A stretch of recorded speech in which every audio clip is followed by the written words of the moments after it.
참 대한민국에 사는 게 때로는 얼마나 감사한지 몰라요. 이스라엘 백성들도 유월절을 지키고 좀 기다렸다가 오순절을 지키게 됩니다. 오늘 사도행전 강해를 계속 이어갑니다마는 이스라엘 백성들, 특별히 32km 안에 있었던 디아스포라, 흩어졌던 유대인들이 여러분 의무로 와야 하고, 그 밖에 있는 사람들은 선택적으로 자발적으로 와서 유월절 절기를 지킨다 그랬습니다. 그리고 또 그들이 유월절을 지키면서 기다렸다 오순절을 지켰는데, 예수님 부활 승천하시고 열흘 후에 마가다락방에 120문도가 모여 기도하였을 때에 성령의 역사가 충만히 나타났습니다. 그래서 이미 사도행전 2장 12절 13절에 보면 성령의 말하게 하심을 따라 120문도가 각각 여러분 방언을 이야기하고 말하기 시작했을 때 거기에 모였던 사람들이 당황합니다. 놀랍니다. 그래서 어떤 사람들은 하나님이 하신 일을 통하여 영광을 돌리지만, 거기에 흩어졌던 디아스포라 유대인들은 순간 이 사람들이 세술에 취했나? 조롱하고 비난한 모습도 보게 되는 겁니다. 이때 베드로는 성령 충만하여서 우리가 세술에 취한 것, 이것이 미친 것이 아니라, 너희들이 조롱하는 것이 아니라 하나님이 하신 일이라는 여러분 설교를 지금 하고 있는 거예요. 그러면 오늘 본문 속에서 우리가 한번 먼저 생각할 것은 뭐냐면, 똑같은 일이 벌어져도 해석이 다르다라는 겁니다. 본질적인 모습을 보면서 여러분 믿음과 긍정적으로 하나님의 일을 하시는 일을 보는 사람이 있는가 하면, 여기에 흩어져서 절기를 지키러 왔었던 경건한 유대인이라고 그랬어요. 여러분, 경건한 유대인들이 뭐라고 이야기하는 줄 아십니까? 조롱하고 비난하고 술 취했다고 그래요. 뜻밖의 반응이에요.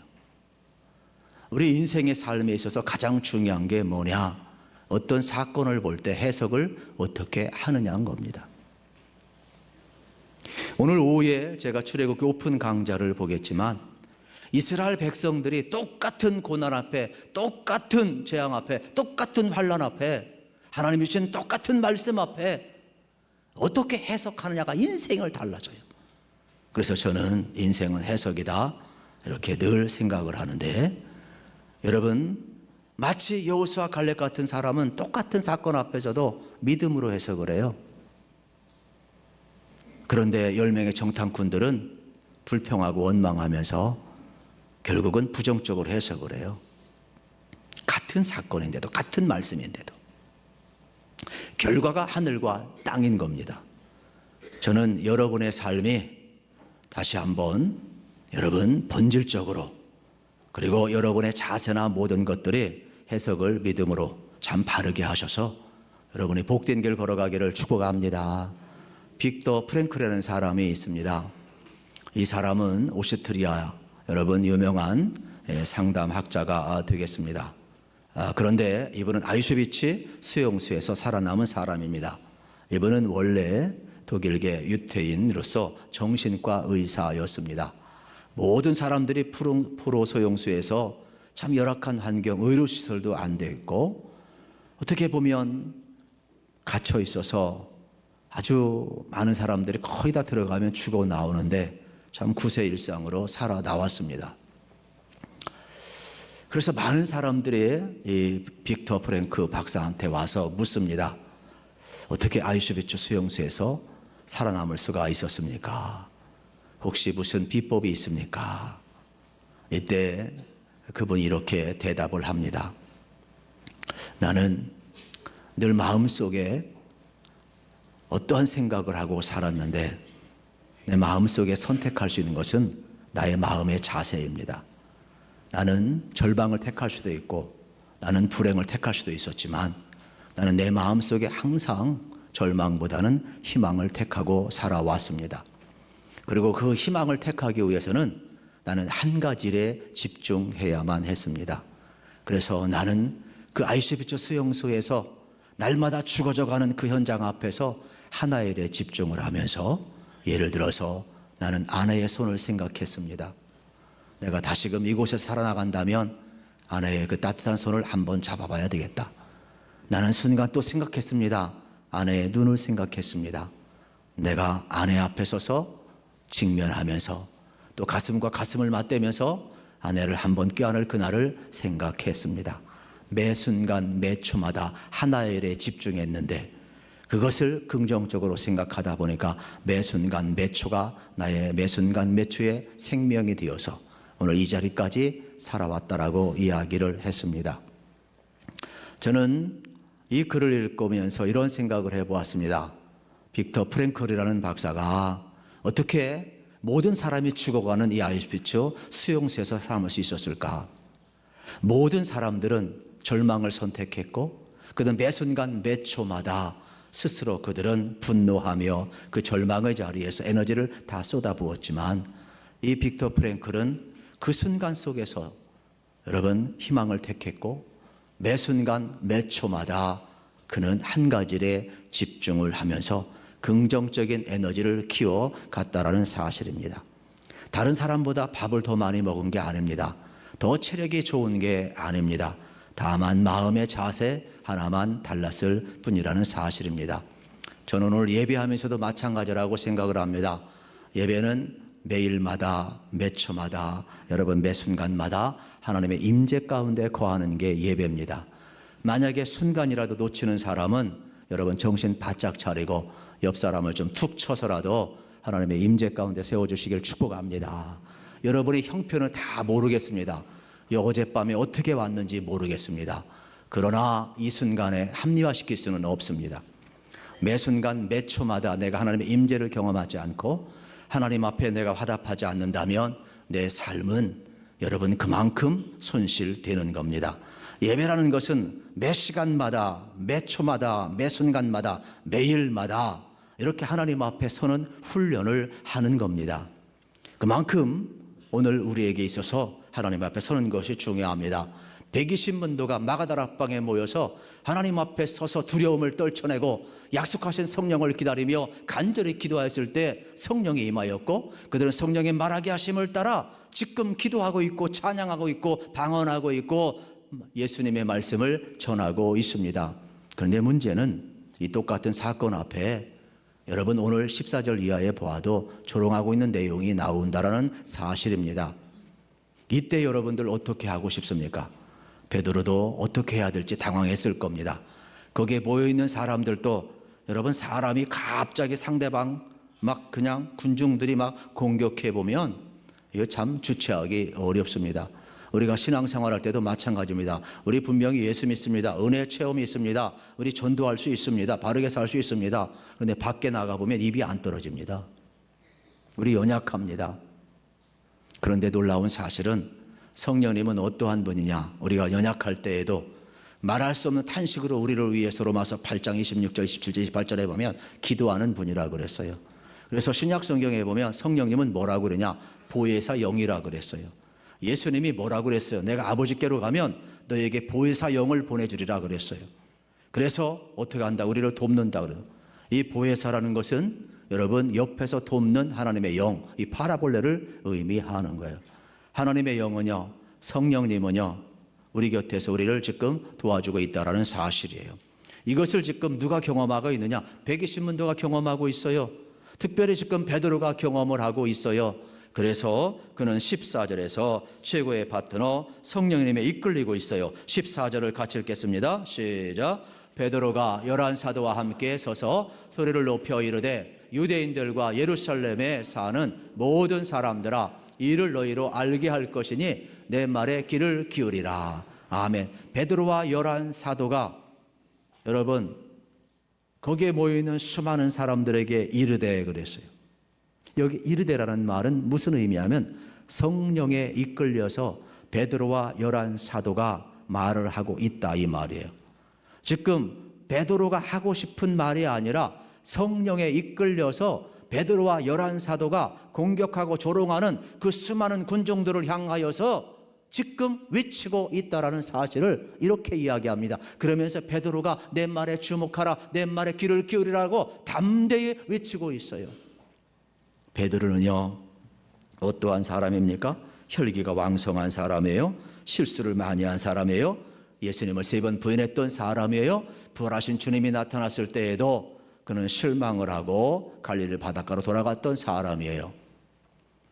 이렇게 과거에 약점을 가진 사람인데 지금 자기를 공격하는 수많은 사람들 앞에서 담대해요. 과거에 매여 있는 자가 아니라 지금 성령에 매여 있어요. 여러분, 은혜라는 것은 그런 겁니다. 저는 여러분들이 여기에 오셔서 예배할 때 과거에 매이지 마시고 지금 성령 앞에 붙들리기를 축복합니다. 항상 은혜는 here and now라고 제가 강조하잖아요. 이 자리에서 지금인 거예요. 과거도 아니고 다음도 아니에요. 우리 항상 그래서 하나님의 임재 가운데 살아가야 되는 거예요. 지금 베드로가 성령 앞에 지금 붙들려 있다라는 사람, 과거 앞에 붙들렸으면 은맥기주가 했을 거예요. 그런데 지금 성령 앞에 붙들리니까 은맥기사를 하고 있는 거예요. 담대하게, 담대하게 내 말에 주목하라. 내 말에 귀를 기울이라. 이런 용기가 어디에서 나와요? 성령님이 도와주니까 가능하다는 사실이에요. 성령 충만한 받은 백성들은 과거에 매이지 아니하고 걱정하지 않습니다. 오히려 성령의 여러분 코치에 따라서 움직이고 있다라는 사실이에요. 말씀을 준비하면서 여러분 복음성과 찬양 가운데 나의 안에 거하라는 찬양을 제가 다시 한번 의미해 보게 되었습니다. 나의 안에 거하라. 나는 내 하나님이니 모든 환난 가운데 너를 지키는 자라. 두려워하지 말라. 놀라지 말라. 나는 내 하나님이 되매니라. 내가 너를 지명하여 불렀나니 너는 내 것이라. 너는 내 것이라. 너는 내 것이라.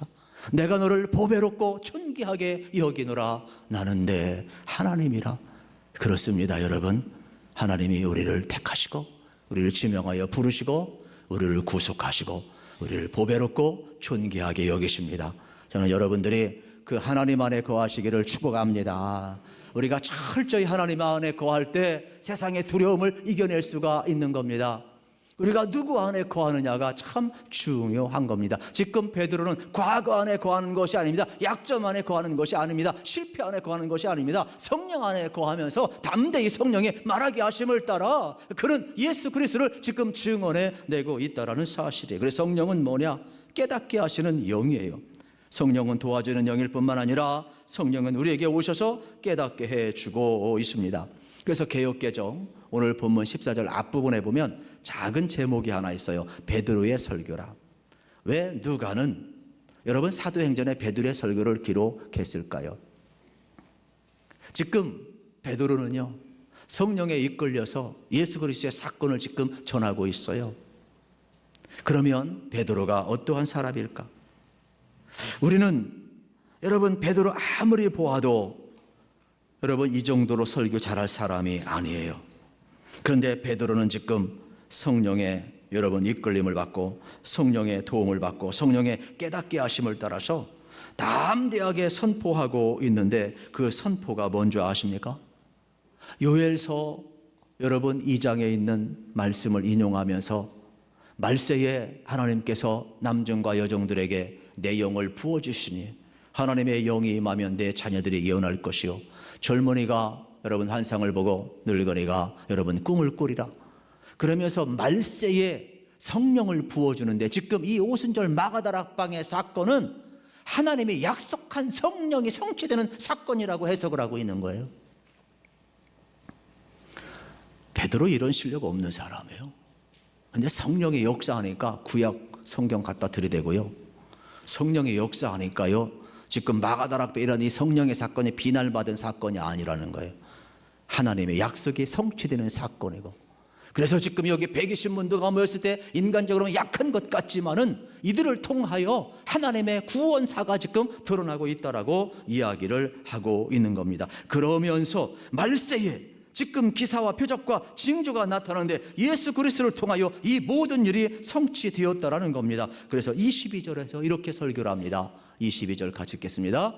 이스라엘 사람들아 이 말을 들으라. 너희도 아는 바와 같이 하나님께서 나사렛 예수로 큰 권능과 기사와 표적을 너희 가운데에서 베푸사 너희 앞에서 그를 증언하셨느니라. 아멘.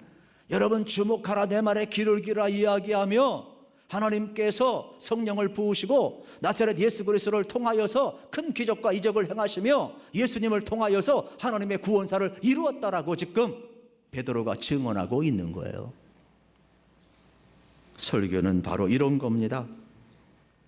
하나님의 약속이 예수님을 통하여 성취되었다가 설교입니다. 하나님의 약속이 예수 그리스도를 통하여 모든 일에게 열려있기 때문에 누구든지 이 말세에 주 예수를 믿는 자마다 구원을 받는다는 것, 누구든지 주의 이름을 부르는 자는 구원을 받는다는, 이게 성령의 사건이고 하나님의 구속사의 사건이라는 것입니다. 또한 베드로는 다윗의 고백을 통하여서 예수님의 부활하심과 우리의 주가 되시고 메시아임을 선포하고 있습니다. 유대인들은 이걸 깨닫지 못해서 조롱하던 이들이 어떻게 돼서 예수님을 십자가에 못 박았지 않습니까? 그런데 하나님은 예수님을 다시금 부활시키셔서 여러분 모든 이름을 여러분 주님의 이름 앞에 다 무릎 꿇게 하시고 주님을 존귀케 하셨다라는 사실입니다. 그래서 36절에서 이렇게 이야기합니다. 그런즉 이스라엘 온 집은 확실히 알지니 너희가 십자가에 못 박은 이 예수를 하나님이 주와 그리스도가 되게 하셨느니라. 할렐루야.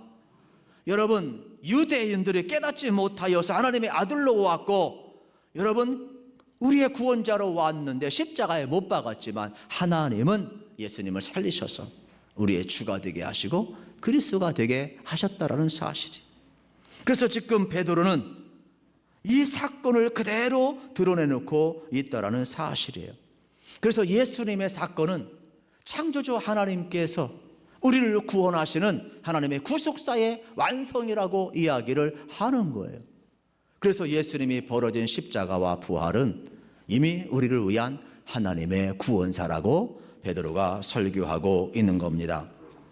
오늘 우리들도 마찬가지입니다. 이 모든 것을 깨닫게 하시는 분은 성령 하나님이라는 사실이에요. 그러면 베드로만 깨닫습니까? 그렇지 않아요. 고린도전서 2장 10절에 보면 성령님은 우리에 대해서 깨닫게 하시는데 이렇게 기록되어 있습니다. 성령님 우리를 깨닫게 해요. 성령님은요 하나님을 알게 해요. 성령님이 예수님의 말씀을 생각나게 해요. 성령님 예수님의 말씀을 믿게 해요. 성령님은요 깊은 것까지라도 통달하게 해주신다라는 사실이에요.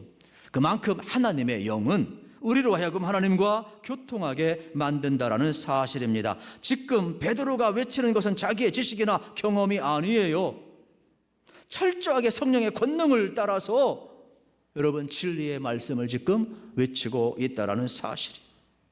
예수의 십자가와 부활 사건은 이미 약속된 하나님의 구속사라는 거예요. 그러면서 지금 베드로는 예수 그리스도를 통한 구원을 여러분 성령의 인도하심 속에 드러내놓고 있다라는 사실입니다. 그러면서 예수님은 지금도 여기에 있는 모두에게도 예수님은 여러분의 주가 되시고 예수님은 여러분의 그리스도 구원의 주가 되신다는 사실입니다. 오늘 우리에게도 묻는 겁니다. 예수님이 우리의 진정한 삶의 주인이냐고, 예수님이 진정 우리를 죄에서 건져주신 그리스도 구원의 주냐고 묻는 겁니다. 이건 성령님이 임할 때 고백이 터져 나오는 겁니다. 그래서 진정한 예배는 딴 데 있지 않습니다. 여러분들의 예수가 주로 믿어지고 여러분의 주권이 바뀌는 시간이 되어야 되는 거예요. 만약에 교회에 오셔서 하나님의 임재 가운데 서 있지 아니하고, 죄송한 표현을 좀 쓰겠습니다, 몸만 왔다 가는 사람은 불행한 사람이에요. 주권이 이양되지 않는 사람은 가장 불행한 사람이에요. 종교인으로 전락할 것이고 나중에는 어떻게 될까요? 자기 뜻대로 살아갈 사람들이고 세상의 가치관대로 살아갈 사람들이고 교회를 어지럽게 할 사람들, 차라리 모르면 어지럽게 하지 않아요. 주권이 이양되지 않았기 때문에 교회를 혼탁하게 하는 거예요. 그래서 자기의 자리 속에 하나님의 말씀이 여러분 다스리기보다는 자기가 다스리려고 하는 거예요. 그래서 한국교회가 어지러운 거예요.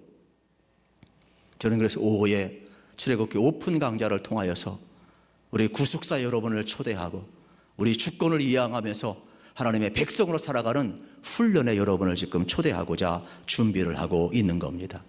이 시간도 마찬가지입니다.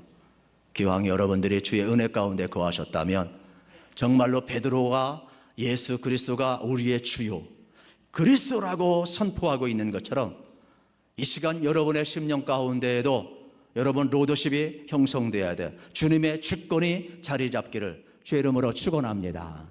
만약에 우리 인생 가운데 이러한 전환점과 정체성의 변화가 일어난다면 우리의 삶은 완전히 바뀌게 되어 있다라는 사실이에요. 그러기 위해서 성령님은 32절에 주가 되게 하시고 그리스도가 되게 하시면 우리를 증인으로 세우고 있다라는 사실이에요.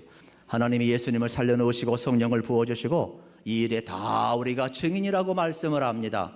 오늘 성령님께서 우리에게 역사하시는 것은 베드로와 120 문도에게 담대함을 주고 예수 그리스도가 주가 되게 하시고 그리스도가 되게 하신 것은 증인되기 위함이라는 사실이에요. 오늘도 마찬가지입니다. 성령이 우리 가운데 임할 때 우리가 증인된 삶을 살아갈 수가 있다라는 사실이에요. 그러면 베드로도 여러분 주권이 이양된 거예요. 그래서 성령이 이끄는 대로 말하고 여러분 예수 그리스도가 담대히 우리의 주가 되게 하셨다라고 이야기합니다. 오늘 우리의 삶의 자리도 마찬가지입니다. 여러분 장세전에 예비하시고 또 하나님이 때 예수 그리스도의 구원의 역사를 이루시고 믿는 자마다 누구에게 구원을 주시는 이 복음을 오늘 우리 전하라고 증인으로 세워주고 있다라는 사실입니다. 우리 교회는 분명히 예수가 주요 그리스도를 고백하는 교회입니다. 그리고 우리 교회는 철저히 예수의 여러분 복음으로 사람을 살리고 사람을 세우는 교회입니다. 초대교회처럼 성령의 충만함을 받으셔서 여러분 성령의 이끌림 받기를 축복합니다. 그리고 성령님 안에서 여러분 담대하시고 성령님 안에 거하시고 성령님이 깨닫게 하시고 성령님을 통하여 하나님을 알아가고 진리의 말씀을 여러분들이 더 확실히 알고 교통하여서 든든히 설 뿐만 아니라 주권이 이양되고 또 성령이 증인되게 하실 때 여러분 세상을 두려워하지 마시고 담대하게 증인의 길을 걸어가는 우리 모두가 되기를 주님의 이름으로 소망합니다.